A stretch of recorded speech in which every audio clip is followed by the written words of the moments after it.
Alright, how's it going, you lot? Anything Inazuma here with another video.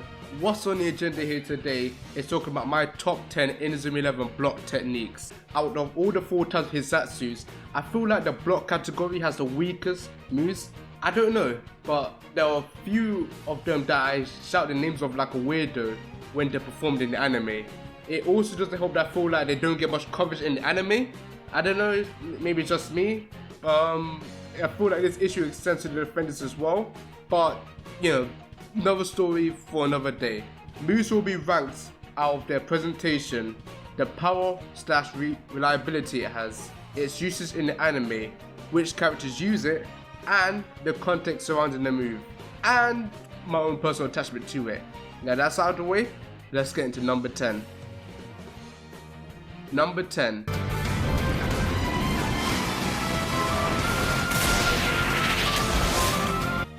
Killer Whale. Oh, how I wish this move was stronger. Killer Whale is a move that I love the look of. It's like a combination of Megalodion and Whirlpool.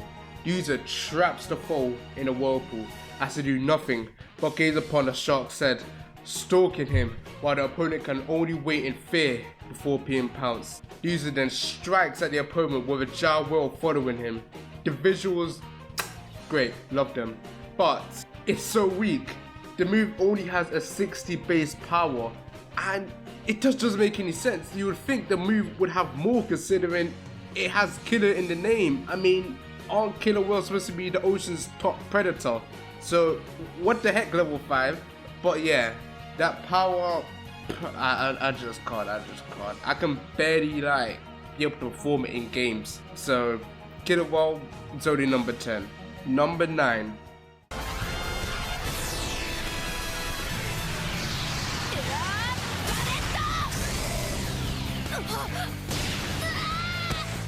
Ozone Flare.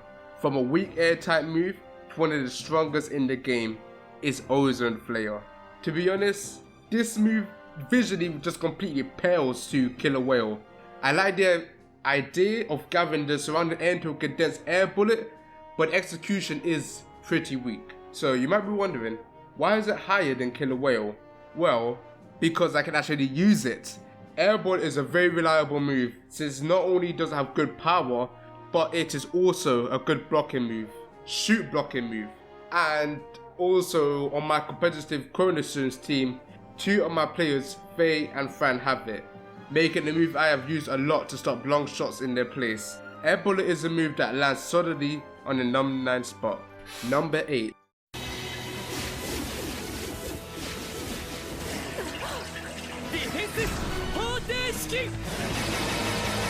Defense Equation. Alright, another win move, and because Fubiki exists, it sure as hell won't be the last. This move is kinda like Killer Whale, weak move, but range aesthetics. The difference is that it's not only a bit stronger.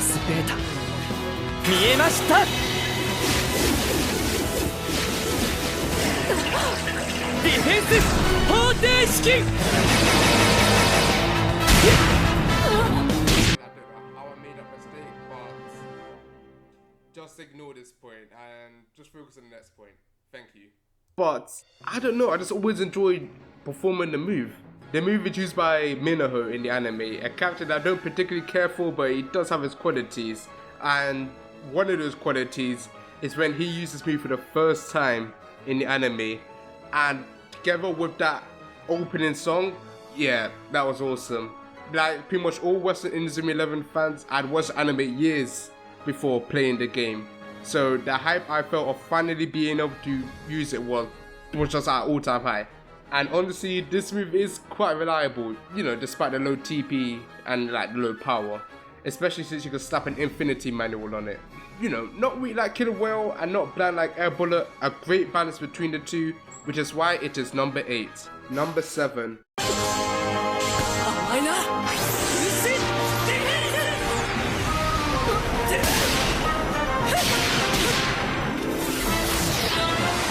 Clone Defense. Alright, finally, the first non-air type move on this list.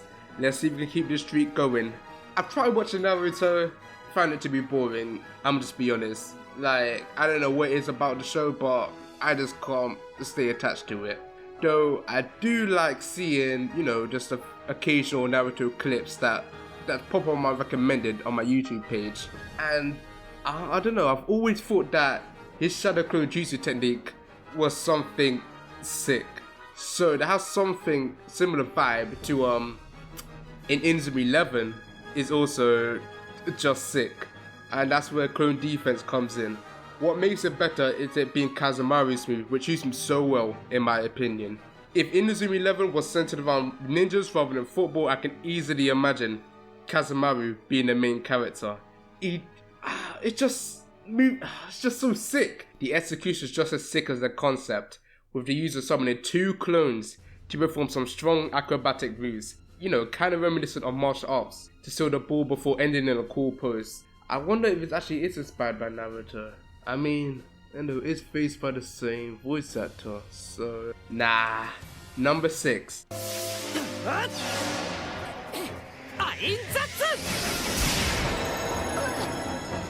Ainsatsu. Ainsatsu being Shinno's signature already cements it into a top 10 place, but the move by itself is dope.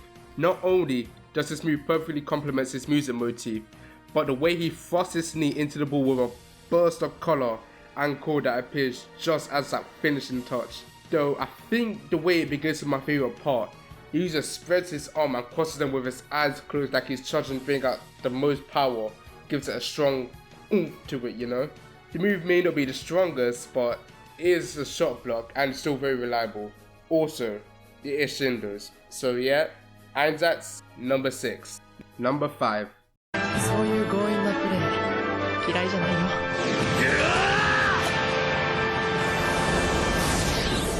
アイスグランド。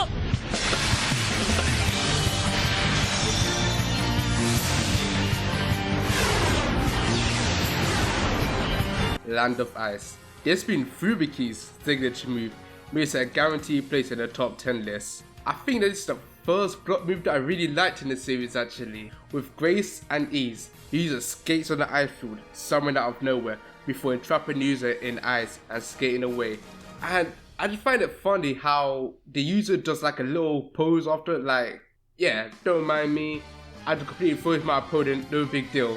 Much like Shindo's Ainsatsu, this move perfectly fits Fubiki's innocence and reserved nature. With great grace and power, it would be hard for Fubiki to create a better defensive move. But this is Fubiki we are talking about. He surpasses perfection. Number 4.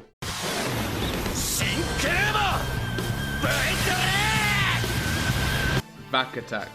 These last 3 moves were hard to order as I loved them all and none of them have any real downsides, but as much as it pains me to say, number 4 is Shin Kuma. Alright, I love this move. It has pretty much no downsides. Great power, it's a shot block, looks great, and was used many times in anime.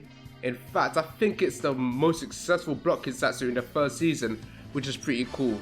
But what really sells this move is the concept. User kicks so hard that he creates a tear in reality, creating a vacuum that steals the ball and slowly places it into the user's foot.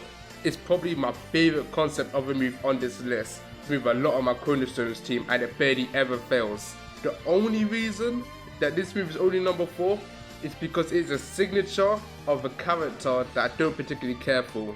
Number 3. Snow Angel. Alright, so when block moves are in this second hat trick. But this move right here is peak Fubiki. Land of Ice encapsulated Fubiki's grace and style, but this shows him and that's his talents merge. This move has a balance of grace and aggression with a great name to boot, like Snow Angel. Like, it will sound, kind of kookily everywhere else, but for this move, this sounds perfect. The cutscene in which this move first appears in is one of my favorites in the game. The way he looks and acts so determined to stop the ball before freezing the opponent was cold, pun not intended. And the way he sounds when performing this move, man, Fubiki's voice actor is top tier. Why this move is only in Inazuma 11 3 and the Strikers games, I have no idea, but this is definitely the best blocking move in the original trilogy. Number 2.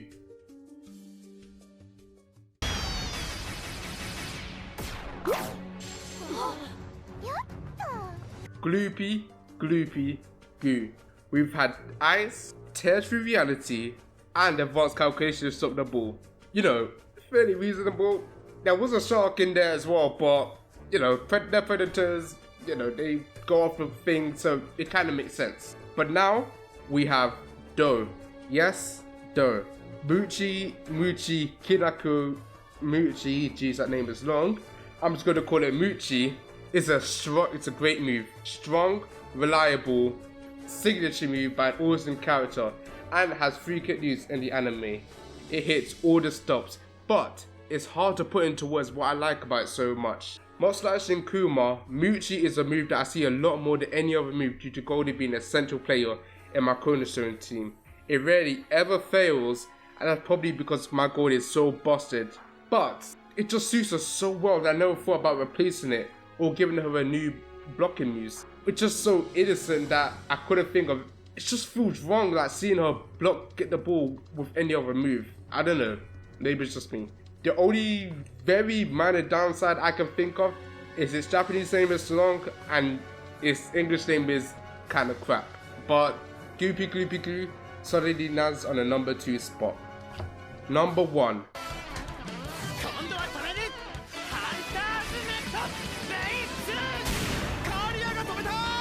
Hunter's Net. When I thought about making this video, I had to think about the placement of some of these moves, but with Hunter's Net, there was absolutely none of that. Hunter's Net easily makes it into first place. Why?